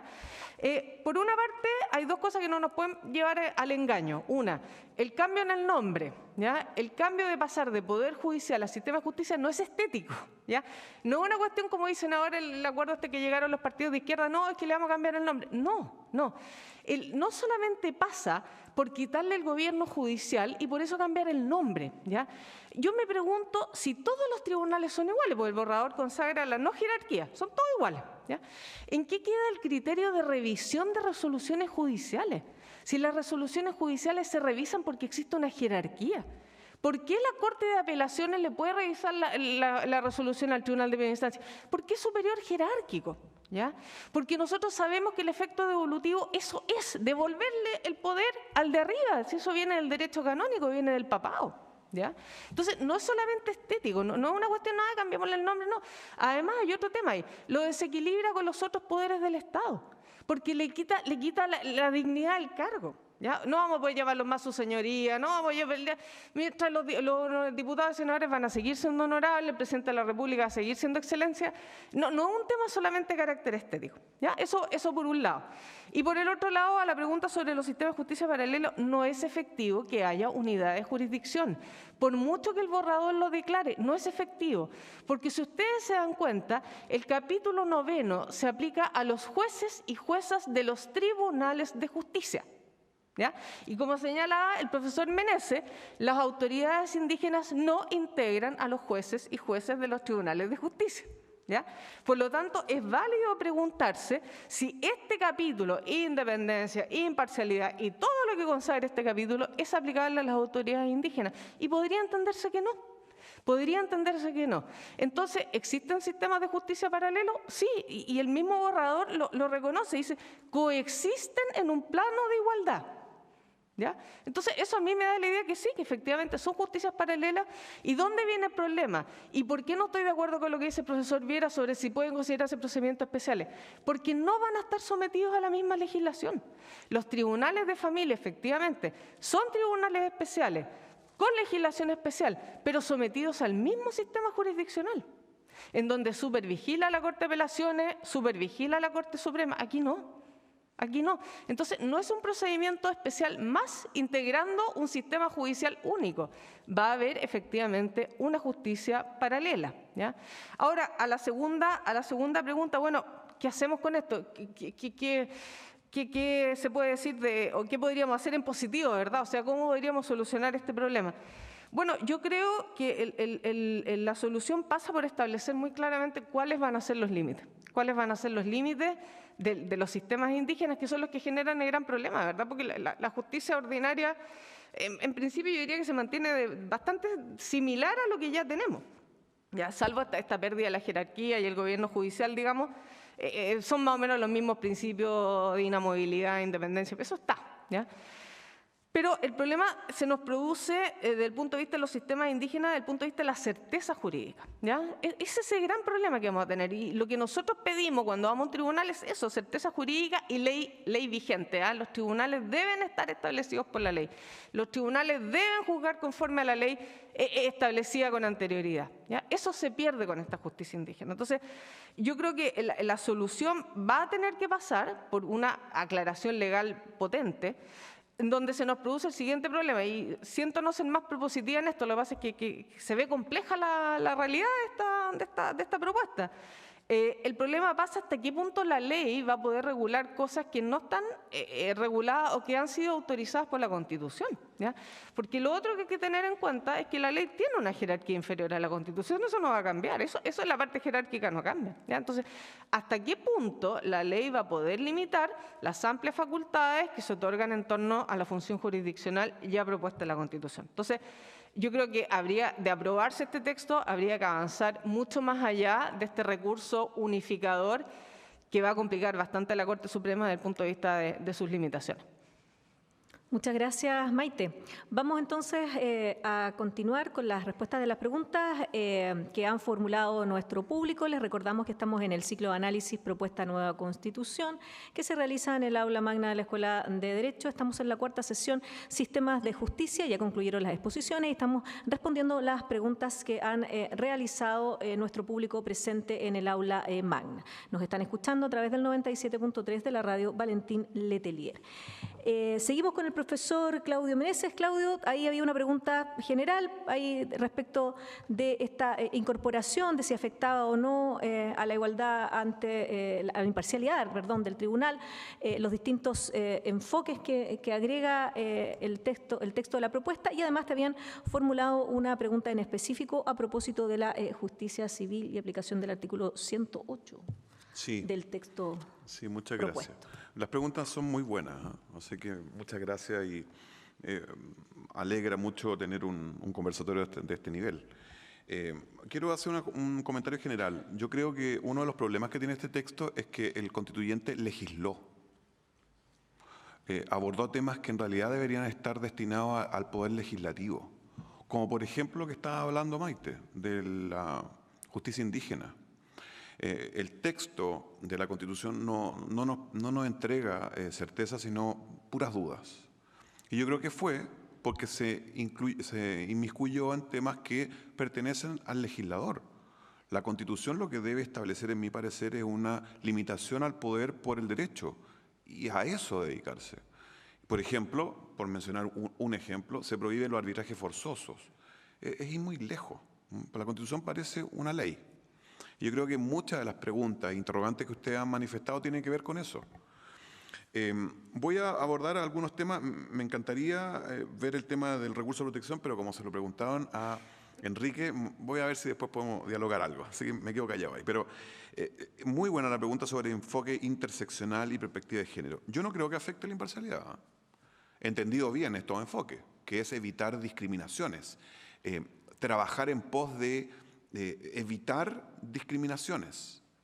Por lo tanto, yo no encuentro que eso sea tentatorio a la imparcialidad. De hecho, yo me quedo con un comentario muy interesante que leí hace poco de nuestro común amigo Jaime Carrasco, que él lo plantea al revés, dice, en realidad esto no era necesario, estaba incluido en la imparcialidad, porque el órgano jurisdiccional como imparcial tiene que evitar discriminaciones de género, de clase social, de la que sea, y tiene que dedicarse a administrar justicia obviando cualquier tipo de distinción arbitraria. Así que yo creo que es al revés. Yo creo que esto fue redundante. Bastaba la imparcialidad y exigirlo en la sociedad que estamos viviendo. Exigir esto, como por lo demás está ocurriendo actualmente en el Poder Judicial en varios ámbitos. Entiendo que hay una necesidad de énfasis, pero me parece que eso debería ser tarea del legislador a la luz de preceptos constitucionales claros, precisos y contundentes. Por tanto, yo respondo a esa pregunta que me pareció muy pertinente y yo creo que no afecta a la imparcialidad en el entendido que se trate de una proscripción de la discriminación a la hora de administrar justicia y no de un activismo judicial, porque ahí sí que tenemos problemas. Aprovecho también algo de la justicia indígena. A ver, aquí un contrapunto, no una contradicción, pero un contrapunto con lo que decía recién Maite. A mí la verdad que no me afecta que no se llame Poder Judicial. Que sean varios sistemas de justicia es algo muy peligroso, pero que no se llame Poder Judicial no me afecta porque yo estoy muy convencido de eso que explicó hace ya unos años Andrés Bordalí, vuelvo con él, cuando él dice que en realidad aquí no hablemos de un poder, hablemos de un contrapoder. Y eso a mí me hace mucha fuerza. ¿En qué sentido? Un órgano destinado a velar por la juridicidad de las actuaciones de los otros poderes. Entonces, podría haber sido, como era en las constituciones anteriores, tribunales de justicia y punto. ¿Ya? Sobre la justicia civil, sin duda que es una tarea pendiente del Estado de Chile y yo creo que la propuesta de constitución camina en esa dirección de lograr una igualdad sustantiva en los procesos jurisdiccionales. Es decir, la posibilidad de tener un real acceso a la justicia, no obstante las debilidades que podamos tener socioculturales, socioeconómicas algunos ciudadanos. Entonces, sin duda que eso es una tarea pendiente y me parece muy importante que la tutela judicial esté acompañada de una igualdad en un sentido sustantivo. Lo que sí me parece delicado es que esto se le encarga al tribunal. Y ahí yo me quedo con lo que comentaba Daniel, creo que es ahí atrás, que fue alumno mío. Claro, estábamos en línea. Que sea un... No las conversamos. Dejémoslo en la duda, ¿no? Pero yo creo que tiene que ser un órgano, como decía usted, una defensoría, un órgano destinado a esto, pero no al juez. Y en el capítulo sobre sistema de justicia hay una inclinación en el sentido que sea el tribunal. Por ejemplo, dice, la función jurisdiccional, artículo 311, debe ejercerse bajo un enfoque interseccional y debe garantizar la igualdad sustantiva. Eso es peligroso, porque si se pide al tribunal que busque una igualdad sustantiva, empieza a bajarse del lugar de la imparcialidad que debe tener. ¿Ya? Porque si tiene que cuidar al litigante más débil, pierde esa equidistancia que debe tener per se el tribunal. Entonces, a mí me parece que hay que caminar en esa línea. El acceso a la justicia solamente va a ser tal cuando existe igualdad sustantiva, pero otro órgano, no el tribunal. ¿Ya? Eso por ahora. Muchas gracias, Claudio. Vamos entonces a continuar con esta ronda de respuestas a las preguntas que ha formulado nuestro público presente en el aula magna de la Escuela de Derecho.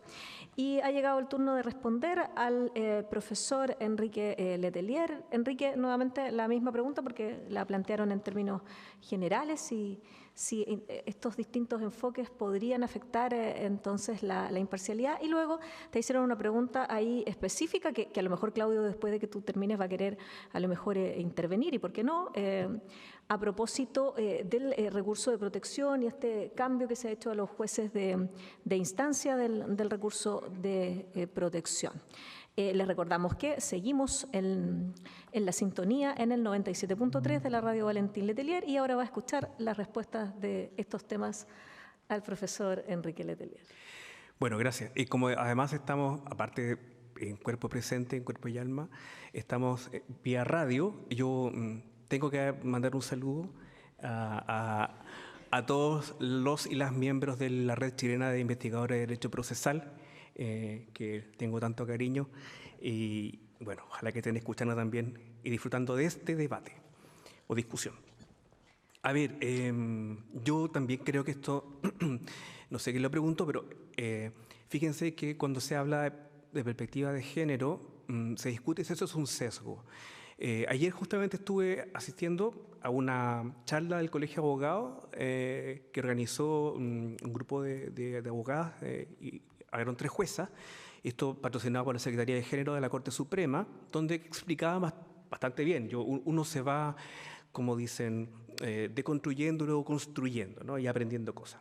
Y precisamente el juzgamiento con perspectiva de género es para lo que decía Claudio, para evitar problemas de parcialidad. O sea, en otras palabras, lo que la perspectiva de género hace o intenta lograr es, en primer lugar, revelar los sesgos. Que hay sesgos, no solamente sesgos de género, sino además sesgos culturales, sesgos de clase. Y no nos preocupemos porque todos los seres humanos tenemos sesgos cognitivos. Eso es consustancial porque tenemos una historia de vida. El tema está en que los jueces tienen que darse cuenta, bueno, se dan cuenta, pero tienen que revelar que existen estos sesgos. Lo que cosas como la perspectiva de género aplicada al juzgamiento hace o intenta hacer es neutralizar los sesgos y que haya incluso herramientas de corrección. Y lo mismo pienso yo que puede plantear la exigencia del juzgamiento interseccional, o sea, reconocer. Fíjense que esto es un tema súper interesante, no quiero ser tan latero, pero el problema, pienso yo, de nuestro sistema de justicia es que está construido sobre la base de una idea kantiana del ser humano, y la idea kantiana del ser humano es de un ser ideal. Y eso ha sido súper discutido. Por ejemplo, Agnes Heller plantea que una gran crítica a este modelo de lo kantiano es que desconoce al ser humano con sus necesidades. o sea, al ser humano concreto. Y fíjense que en el juzgamiento, lo que planteaba Claudio, en la labor de tutela, es que los jueces deben considerar las particularidades en cuanto a la necesidad de tutela de las personas. Mientras hablaba de texto, yo me acordaba del caso de Gabriela Blas, una mujer aymara que el año 2007 fue condenada en Arica porque mientras iba en la búsqueda de 2 llamas que cuidaba del rebaño de llamas, alpaca u otros auquénidos, dejó a su hijo de 4 años en su aguayo y al volver no estaba y lo buscó toda la noche y al día siguiente hizo la denuncia en la policía y estuvo detenida más de 24 horas en la policía. Incluso se obtuvo una confesión. Bueno, fue condenada a 10 años de presidio mayor. El juicio fue anulado y fue condenado nuevamente a 12 años. Bueno, esto llegó finalmente a la Corte Interamericana, donde se dijo, momento, a la hora del juzgamiento deben tomarse en cuenta una serie de otros elementos, como por ejemplo, una mujer indígena, sin educación formal, con una deprivación cultural. O sea, apliquemos los criterios de las 100 reglas de Brasilia para el juzgamiento de personas vulnerables. Eso es el intento, y pienso yo que es importante ponerlo de relieve, porque fíjense que los cambios culturales no se provocan de un día para otro, ¿no? Yo pienso que es importante así. Entonces, yo defendería que esto aparezca en un texto constitucional. Bueno, y paso a la segunda pregunta, porque... Bueno, yo creo que varios nos sorprendió que en esta regulación del 119 que plantea respecto de esta acción constitucional, yo creo que también acá esto está bastante teñido porque siempre estuvimos al debe de no contar con una regulación legal de recursos de protección. O sea, me parece vergonzoso que todavía tengamos en un auto acordado, ¿no? En una norma de carácter infralegal, una acción constitucional. Bueno, yo no creo que sea tan dramático como que se ha planteado, que esto se radique en tribunales de instancia. ¿Por qué? Porque es coherente con la idea de que desaparezcan las jerarquías en los tribunales de justicia y solamente los tribunales se distingan por función. Yo aquí disiento de lo que ha planteado Maite, puesto que, bueno, aprovecho de meter una cuñita, ¿no? Es que creo que el fundamento de la revisión de la sentencia no está en la jerarquía, sino que el fundamento está en el derecho a la doble conformidad. Incluso podría, en la revisión de la sentencia o el control podría darse en forma horizontal. Por ejemplo, Argentina lo hace, hay controles entre salas, ¿no? Y se satisface el derecho a la doble conformidad de voluntades. Bueno, pero entonces yo creo que esto es coherente con la eliminación de la jerarquía. Lo segundo es que no es, y además es coherente con la función de la Corte Suprema de que esto llegue finalmente a la Corte Suprema solo cuando debe unificar jurisprudencia. O sea, que no sea la Corte Suprema un tribunal de segunda instancia, como ocurre ahora, que desnaturaliza su función, especialmente cuando hay una proliferación de recursos de protección, como ocurre, por ejemplo, el caso de la ISAPRE. Bueno, y en cuanto al procedimiento, es que esto no es un simple procedimiento sumario, como que apliquemos la regla de 680 del Código de Procedimiento Civil, puesto que se están debatiendo sobre derechos fundamentales. Entonces, si acá se ha puesto de relieve, es que el 108 dice que la tutela, se consagra el derecho a la tutela judicial. Y por otra parte, una norma súper importante, que es el artículo 367, número 3, que dice que la función jurisdiccional debe apuntar a la tutela de derechos fundamentales, y por otra parte, que el 119, número 2, dice, esta acción cautelar, por favor, nos está diciendo es que estamos hablando de tutela cautelar de derechos fundamentales, donde el rol del juez no puede ser el de gatekeeper. Es un juez que debe tomar todas las providencias para el juzgamiento dentro de plazo razonable y con las medidas adecuadas para tutela oportuna. Así que esto de decir que es un procedimiento breve y sumariamente, ni siquiera es un desliz, debe entenderse en el sentido que ser un procedimiento que otorgue tutela oportuna a derechos fundamentales. Esa es la opinión que tengo. Gracias, Enrique. Claudio, quedaste con ganas de contestar. Sí, y Maite quedó con ganas de contestar. Sí, ya. Vamos a decir algo. Primero que todo, voy a hacer lo mismo que hizo Enrique. Y entonces voy a aprovechar que estamos en la radio, entiendo, para mandarle un saludo a quienes han sido mis estudiantes de esta escuela, a quienes siempre recuerdo con mucho cariño. Y a mis hijos también, que son el futuro de Chile. Por ello estamos hablando acá. Perfecto. Entonces ahí tenemos que recordar entonces en qué radio. Estamos en la radio Valentín Letelier, sí, a través del 97.3 y también en la señal online de la radio que es rbl.v.cl. Ahí están escuchando los saludos entonces del profesor Claudio Meneses, que luego de esos saludos, Maite, me imagino que también prepara tus saludos también antes de tu respuesta. El profesor Meneses va ahí probablemente a rebatir a lo mejor algunas de las cosas que ha dicho el profesor Letelier, precisar, discrepar. A ver, a mí no me afecta el tema de la jerarquía. Yo creo que el trabajo tiene que ser hacia la horizontalidad, bien entendida, por supuesto. Pero vuelvo al punto, esto no es una ley, es una constitución, entonces yo creo que hay muchas normas y por eso hay tanta inconexión entre las normas, pero yo creo que el trabajo jurisdiccional tiene que ser un trabajo colaborativo y no necesariamente jerarquizado. El sistema jerarquizado del Poder Judicial es monárquico, es lo que heredamos como colonia. Y yo creo que hay que salir de eso, de a poco. Por eso tampoco me escandaliza el Consejo de la Justicia. Yo creo que está mal configurado, así que eso haría en otro costal, pero como concepto me parece bien.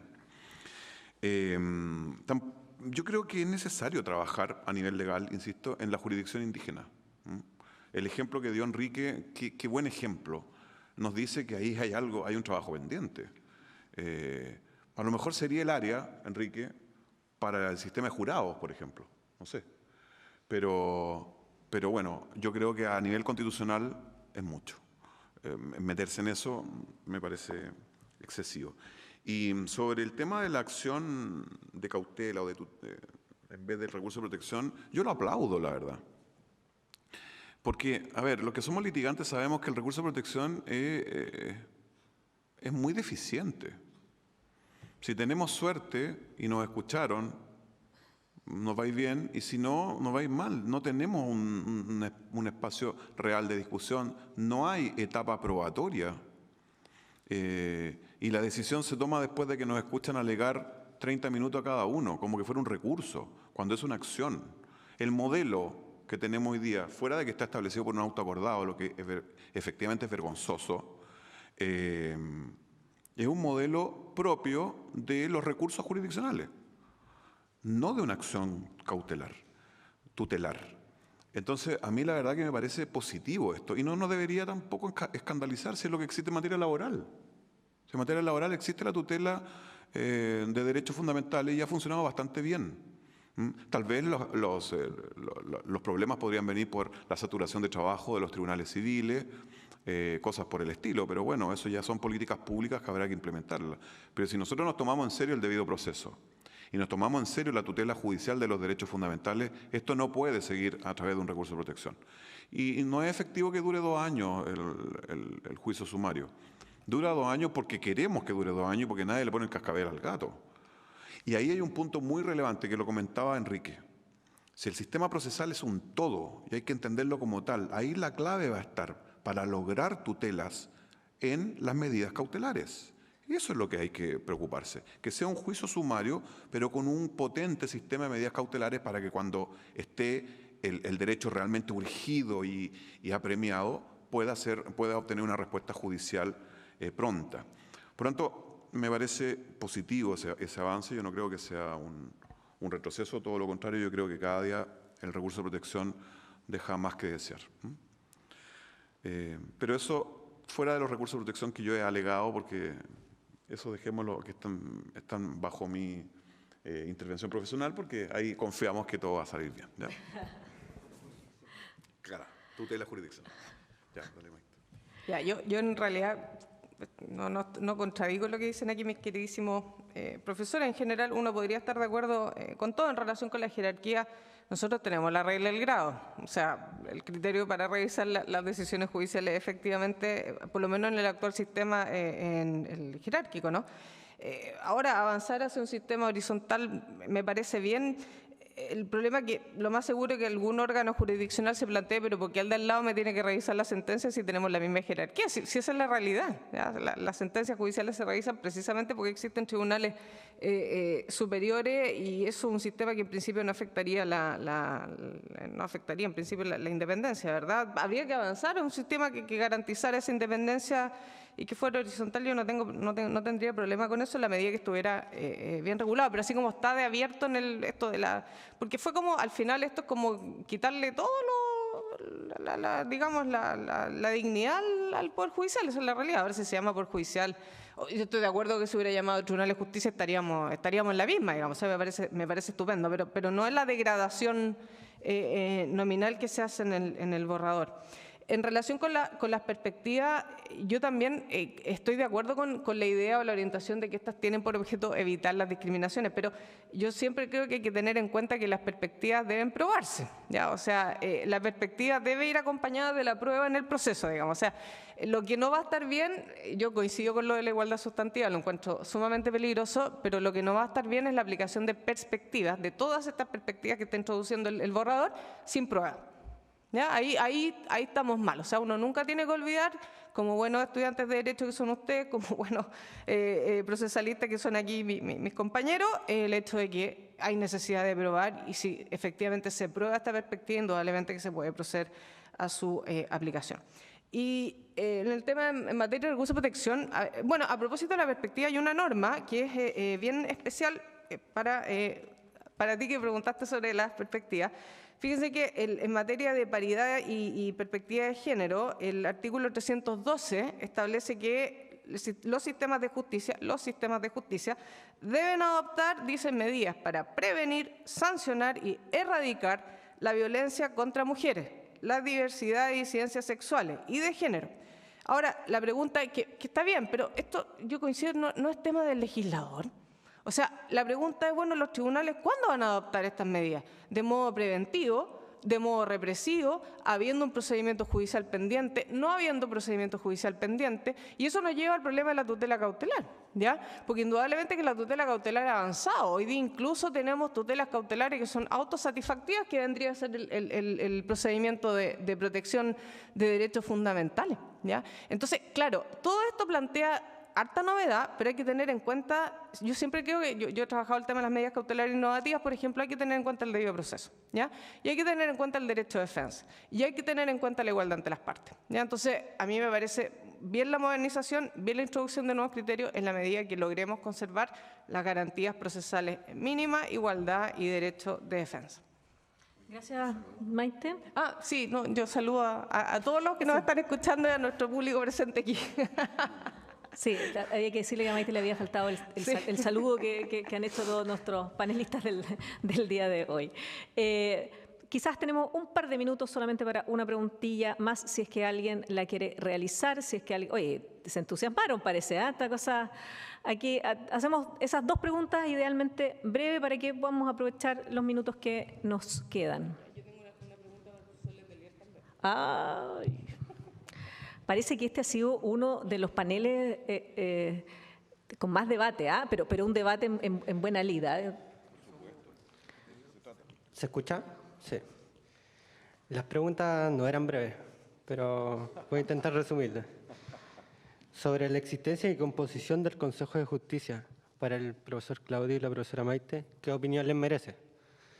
Sobre los centros de justicia vecinal para el profesor Letelier. Por aquí sumo un antecedente. En una entrevista el día antes de ayer, el ex convencional Baza dice que estos centros de justicia vecinal, los juzgados vecinales, se van a encargar de conocer las acciones de tutela. ¿Qué opinión les merece? Y para no quedar con las ganas simplemente, sobre el caso de Yaitul, y sin considerar que se trata de un conflicto entre un mapuche y un no mapuche, mientras el derecho penal indígena no esté positivado, ¿es derecho aplicable? Considerando el artículo 112 y 309, el principio de legalidad y el pluralismo indígena. Eso. Muchas gracias. Teníamos una pregunta, parece, adelante, y con eso terminamos entonces las preguntas. Adelante, había por acá. Y parece que hay una ahí, sí, aprovechamos esas últimas dos preguntas. Mi pregunta va para el profesor Meneses, que algo dio de luces del Consejo de Justicia. Me gustaría saber cuál es su opinión en cuanto a la aplicación, sobre todo desde una perspectiva de tutela de derechos y imparcialidad de los jueces. Gracias. Y había una pregunta en la otra esquinita, atrás, un caballero, que era la última pregunta que vamos a realizar. Por ahí se acerca el micrófono por el otro lado. Buenas noches, profesores. Agradecidos por la oportunidad que nos dan de escuchar, de informarnos más sobre la nueva propuesta de Constitución. Yo, como ciudadano común, quisiera hacer la siguiente reflexión. El estallido social quizás nace por la indignidad de las personas, por la rabia, nace al ver la inequidad de que había en la justicia. Y ahí nace la desconfianza. Desconfianza en las instituciones, en el gobierno, el parlamentario, la justicia. En la justicia porque el hijo de un político atropella a una persona, lo mata, arranca y sale libre, pues, pagando. Otro político, lo que mencionaba el profesor Letelier, también caso rápido, paga, sale libre. Perdonazos tributarios a las grandes empresas, mientras que uno, si falla en una boleta, no la declara, se va preso. Entonces la pregunta es, ¿cómo poder volver a confiar en la justicia?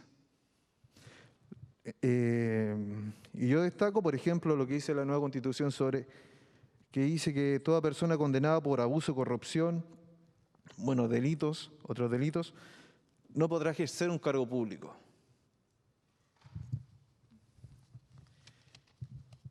Y para la profesora Maite,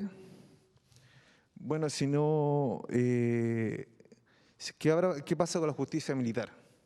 Porque también es una justicia paralela. Como decía el profesor, que también viene el día lunes, él indicaba de que va a haber marco regulador. Entonces yo creo que la justicia militar, cuando empezó, a lo mejor no habrá sido perfecta. También habrá sido con mucha incertidumbre. Y de ahí se fue perfeccionando con ley y marco regulador. A lo mejor marco regulador, o sino que no hubieran justicias paralelas. Pero esa es la inequidad que yo veo, con respecto también a lo que se dice justicia indígena, pero ¿qué pasa con la justicia militar también? Porque un comandante y jefe comiéndose un asadito con el juez que le debía con todos los montos, sobreseído el caso, por todas las plata que robaron. Eso es, gracias.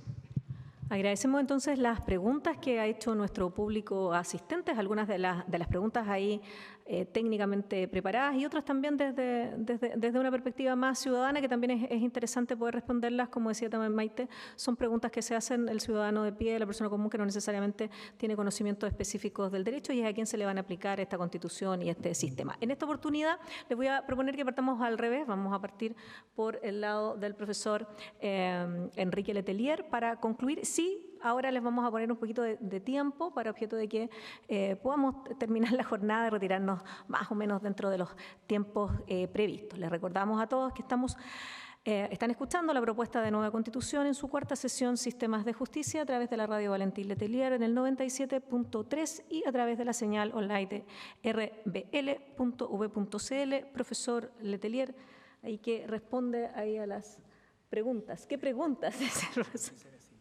Lo de la justicia vecinal era una de las preguntas para el profesor Letelier, pero yo creo que también usted puede aprovechar de intervenir a propósito de las otras temas planteados, aunque algo esbozaste sobre digamos, el sistema que establecieron para poder hacer la elección de los jueces.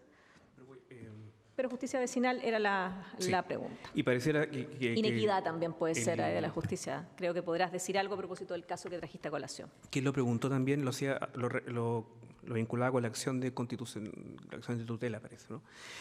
A ver, el tema de justicia vecinal no es nuevo. No es nuevo, fíjese, uno encuentra viejos proyectos. Durante el gobierno de Allende se presentó un proyecto de ley sobre tribunales vecinales, y que, claro, por el contexto político, hablar de justicia popular en esa época era como una cosa muy mal vista para cierto sector, entonces durmió, pero se han hecho un montón de seminarios sobre justicia de proximidad, pequeñas causas, etcétera, etcétera. Ojo que la justicia vecinal va a integrar el sistema nacional, de justicia, y van a ser tribunales que ejercen jurisdicción. Disculpe que esto parezca tautológico, pero al decir que son tribunales que ejercen jurisdicción, bueno, hay que aplicarle el principio de unidad jurisdiccional del artículo 308 de la propuesta, es decir, que son tribunal con tanta jurisdicción como otros. Entonces, siendo así, Siendo así, yo no vería inconveniente para que luego una ley, ojo, estas son materias de ley, de acuerdo con el artículo 272 del proyecto, que tiene un quórum especial, ¿sí? No tendría problema en que una ley le otorgue competencia a estos tribunales vecinales para conocer la acción de tutela. Aunque, insisto, van a ser tan tribunales, o sea, no serían tribunales de segundo grado, de segundo orden, no, tan tribunales como otros, por el principio de unidad jurisdiccional. Ahora, yo entiendo, sí, en mi opinión, que luego el legislador debería preferir dotar de competencia a esos tribunales para conocer precisamente de conflictos que podríamos decir que exige más justicia de proximidad, puesto que esto está vinculado con un sistema de justicia vecinal, que están vinculados con los centros de justicia vecinal. Es decir, en otras palabras, lo que estoy pensando es más que nada para causas de justicia de proximidad. Pero bueno, puede que el legislador le otorgue competencia para acciones de tutela y en ese caso, bueno, dependerá del legislador y yo insisto que no hay problema, no pienso que haya inconveniente, aunque yo pensaba que más que nada para los juzgados de letra. Esa es la respuesta que quería indicar, pero quiero, en un minuto, fíjense que... Vamos a hacer concesión. Por favor, un minuto. Yo creo que si se aprueba el texto, vamos a pasar varios años comprendiendo, reeducándonos, investigando, haciendo propuestas del orden, qué sé yo, ¿no? Pero ojo, respecto de lo que se ha dicho sobre justicia indígena, yo entiendo que el sistema lo trata como jurisdicción indígena, ¿no? Por ejemplo, el artículo 329, jurisdicción indígena. Por tanto, es jurisdicción. Y al ser jurisdicción, debe, por imperativo del 310, del artículo 310, debe ser ejercida por tribunales establecidos por la ley.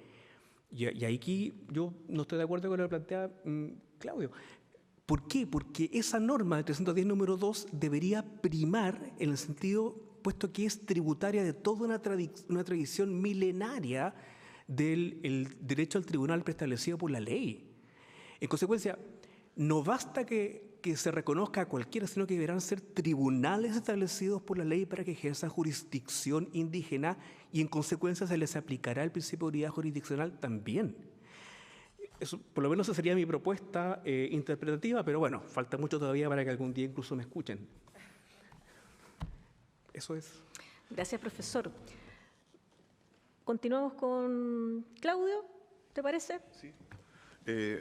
Bueno, yo concuerdo con lo que dice Enrique, pero la Constitución dice otra cosa. La Constitución dice que hay tribunales y autoridades indígenas. Y después habla de jurisdicción, no de tribunales indígenas. Ejerce jurisdicción, sin duda. Ahí está el problema, que el 310.2 se está refiriendo solo a los tribunales. Y antes dijo tribunal y por otro lado autoridad indígena. Así que ahí hay una inconsistencia. A ver, yo me quedo con la última pregunta. La confianza en la justicia, señor. Difícil pregunta, ¿eh? Yo creo que desde este lugar lo único que le podemos decir es que, porque hay mucho tema sociológico, cultural, nosotros estamos a duras penas con las normas. Yo creo que un elemento muy importante para volver a recuperar confianza en la justicia es la apertura de la actividad jurisdiccional hacia la ciudadanía. El conocimiento, cómo se desarrollan los juicios y cómo se adoptan las decisiones, lo que en el derecho se llama la publicidad de los actos de la jurisdicción.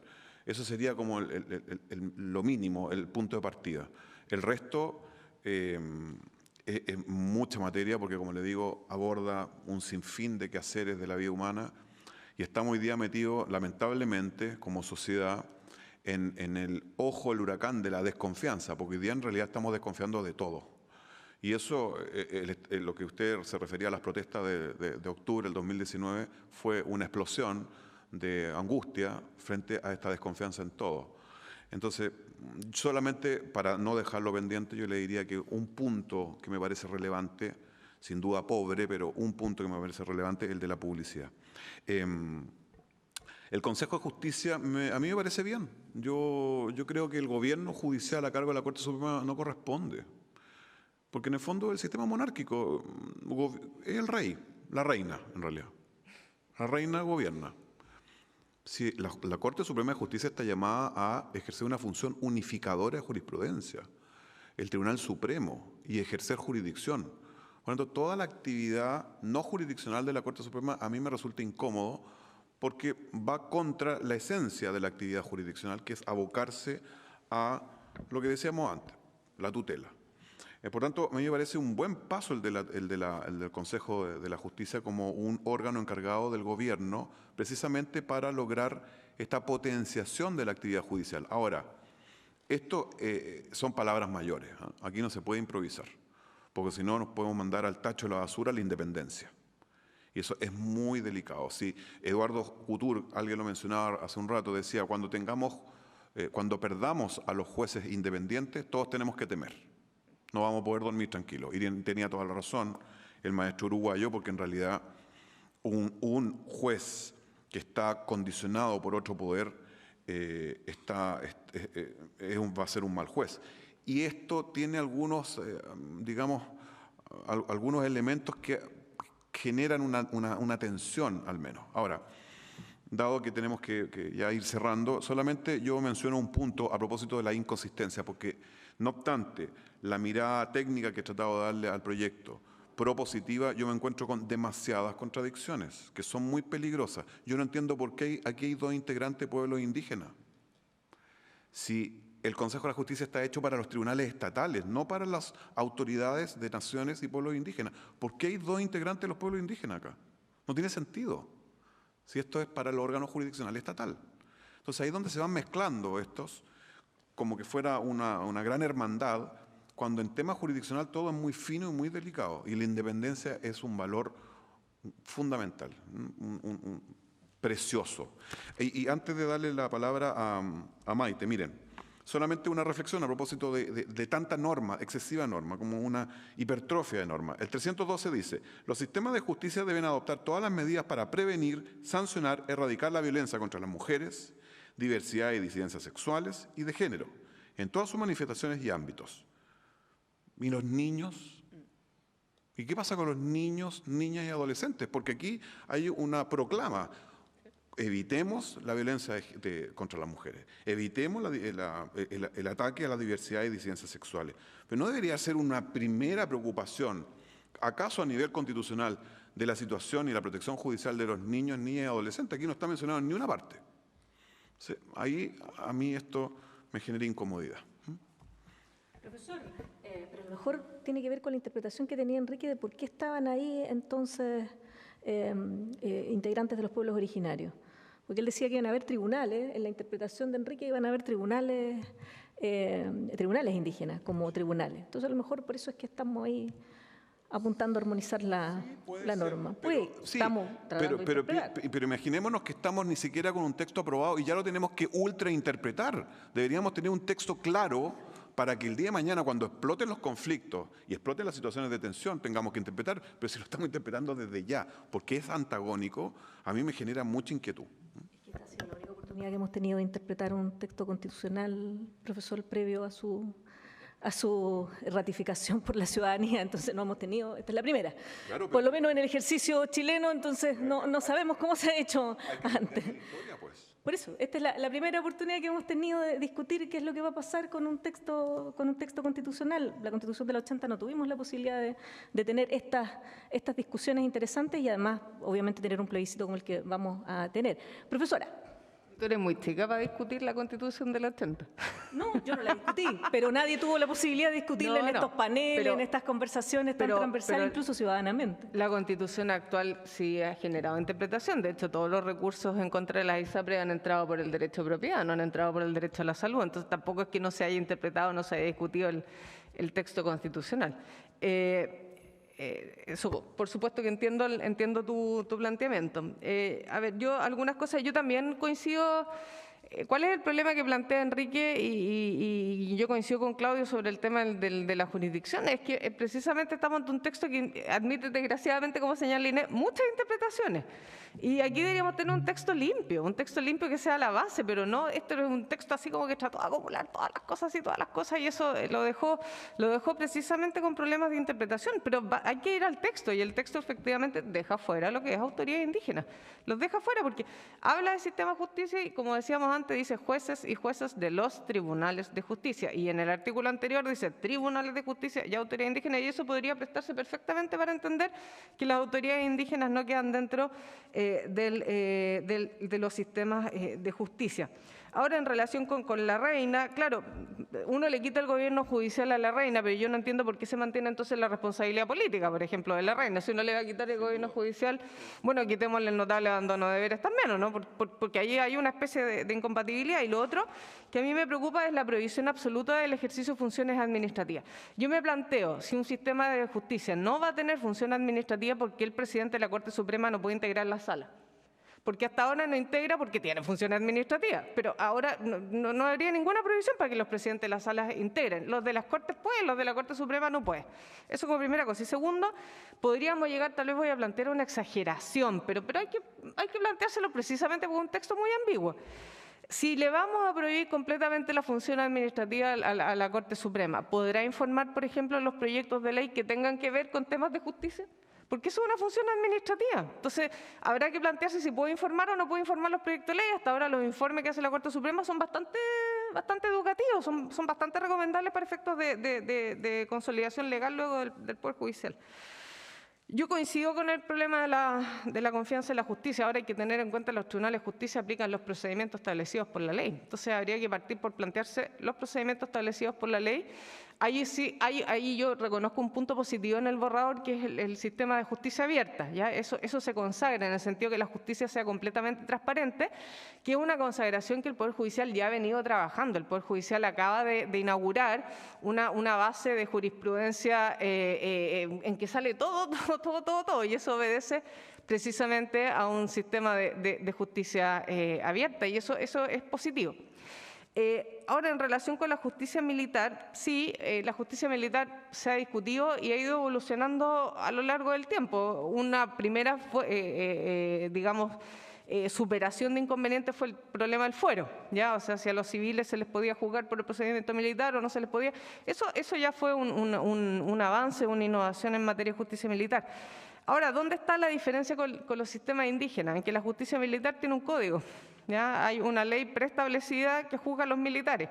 Y aquí en los sistemas indígenas, por lo que yo le he escuchado a constitucionalistas, no hay código. Entonces, hay un problema aquí de certeza legal, ¿ya? Porque por último a uno le podrá gustar más o menos que los militares tengan su propio código, pero existe un sistema legal preestablecido.